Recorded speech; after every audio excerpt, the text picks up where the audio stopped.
আসসালামু আলাইকুম বন্ধুরা, দেখেন কি পরিমাণে ধ্বংস করেছে ইরানের ব্রিজগুলো। এই ব্রিজগুলো মূলত আপনার হরমুজ প্রণালীতে যাওয়ার পথের, যাতে করে লজিস্টিক সাপোর্টগুলো ইরান না পৌঁছাতে পারে, এজন্য যোগাযোগ ব্যবস্থাগুলোকে আগে ধ্বংস করা হয়েছে। এছাড়াও এই ব্রিজগুলো ছাড়াও আপনার পানির ট্যাঙ্ক বা পানি শোধনাগার যেগুলো আছে ইরানের, সেগুলোকে ধ্বংস করেছে আমেরিকা।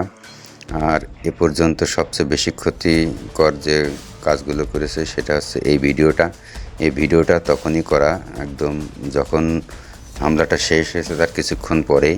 তবে একটা বিষয় মানে সবচেয়ে বলার মতো, যেটা ইরানের সাধারণ জনগণ কিন্তু কেউ বসে নেই, তারা কিন্তু এই ব্রিজটাকে সাথে সাথে পাশ থেকে যে কোনো একটা বিকল্প রাস্তা কিন্তু বের করে ফেলেছে, আপনারা ভিডিওতে দেখতে পাচ্ছেন। আর একটা জিনিস সেটা হচ্ছে এই যে ইরানের যে মিডিয়াগুলো এটা প্রকাশ করেছে, যেমন আমি যেটা নিয়েছি এটা হচ্ছে মেহের নিউজের মাধ্যমে।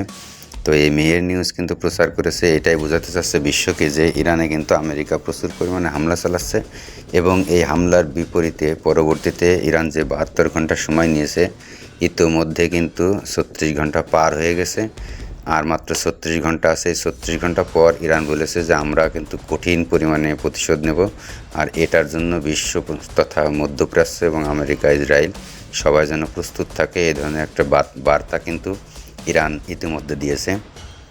আর এই বার্তাকে বিশ্বব্যাপী প্রচার করার জন্য যে আমাদের এত পরিমাণে ক্ষতি করতেছে আমেরিকা এবং মধ্যপ্রাচ্য থেকে হামলাটা চালাচ্ছে মধ্যপ্রাচ্যের সহযোগিতায়, এইটাকে বোঝানোর জন্যই মূলত এই হামলার যে বিবরণটা এটা কিন্তু ভিডিও আকারে করে এটা কিন্তু প্রচার করেছে।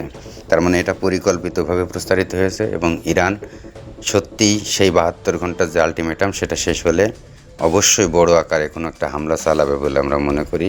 তো সবাই ভালো থাকবেন, ভিডিওটা বেশি বেশি লাইক করবেন। আল্লাহ হাফেজ।